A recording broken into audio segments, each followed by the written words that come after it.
¿Alguna vez se han preguntado cómo las decisiones de nuestras abuelas marcaron el rumbo de nuestras familias? Hoy les voy a contar la historia de mi abuelita, una mujer boyacense que entre tejidos y cosechas desafió los estereotipos de su época. Un relato que no es solo suyo, sino también de un país que cambiaba a pasos agigantados. Bienvenidos a Tejiendo mi historia con la historia de Colombia por Valentina Muriel.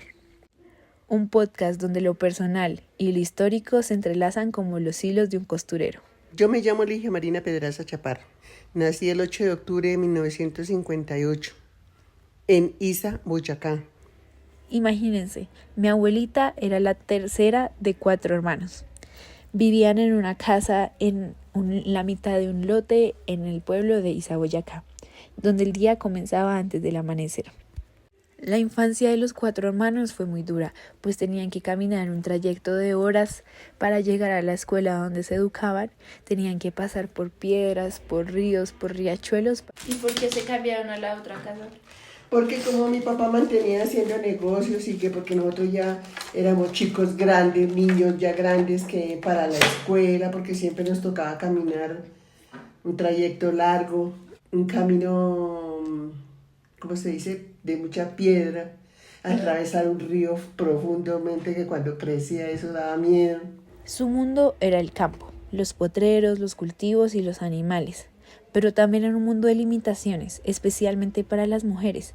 Mientras sus 2 hermanos hombres podían ayudar en el campo sin preguntas, a ella y a su hermana les decían que debían estudiar para ser profesoras o monjas.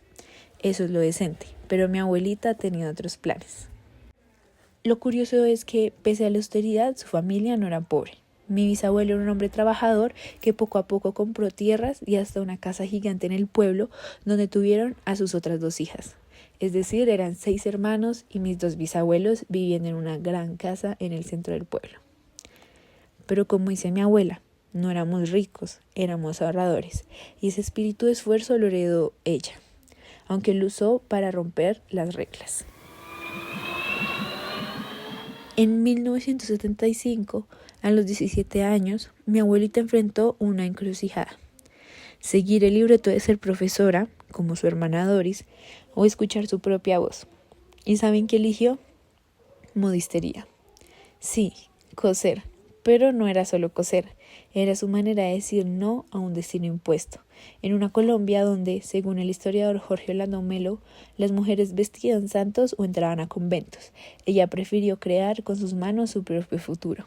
Mi abuelita no terminó 9º de bachillerato, sin embargo, se salió del colegio normalista en donde estaba y decidió empezar en una academia en Duitama para estudiar modistería y luego partir rumbo a Bogotá. Pero esto no fue fácil. En los años 70 Bogotá crecía con fábricas y centros comerciales, como cuenta Bushnell, pero también con desigualdades. Mi abuela trabajó en talleres de costura para la policía, donde pasaba horas pisando cuellos de camisas, como ella dice. Ganaba poco, pero era su independencia.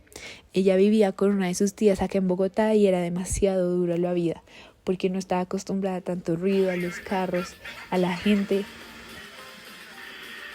Mientras Colombia debatía entre tradición y modernidad, mujeres como ella cosían el silencio su propia revolución. La vida de mi abuela no es solo suya, es un reflejo de la Colombia de los 70 y 80, una época de cambios acelerados, como explica el economista Gaviria. El país pasó de ser rural a urbano, la televisión llegó a los hogares y las mujeres empezaron, muy lentamente, a ganar espacios, pero también era una sociedad donde, como dice mi abuela, ser abogado o ingeniera era cosa de hombres. Por eso, su decisión de estudiar modistería, que aunque parezca pequeña, fue un acto de valentía. Pero conocías mujeres que podían ser abogadas. Sí, habían, pero muy pocas, se conocían muy pocas. Hoy, mirando atrás, me pregunto, ¿qué hubiera sido de mi abuela si hubiera nacido en este siglo? Quizás sería ingeniera, empresaria o hasta ministra, pero su legado no son los que hubiera pasado, sino los así fue. Con aguja e hilo tejió una vida digna, crió a sus 3 hijos y hasta compró su propia casa. Y aunque su historia tiene sombras, como la pérdida de su hermano Félix por el COVID, también tiene luz. Esa terquedad boyacense que le enseñó a mi generación que los sueños no tienen género. Hoy mi abuelita tiene 66 años, y aunque sus manos ya no cosen como antes, su historia sigue viva. Ella me enseña a coser y yo amo hablar con ella por horas mientras cosemos una camisa o un pantalón. Cada vez que elijo mi camino sin miedo, sé que es porque las mujeres como ella lo hicieron primero. Por eso este podcast no es solo un homenaje a Ligia Marina Pedraza, sino a todas las abuelas que, entre costuras y silencios, tejieron la Colombia de hoy.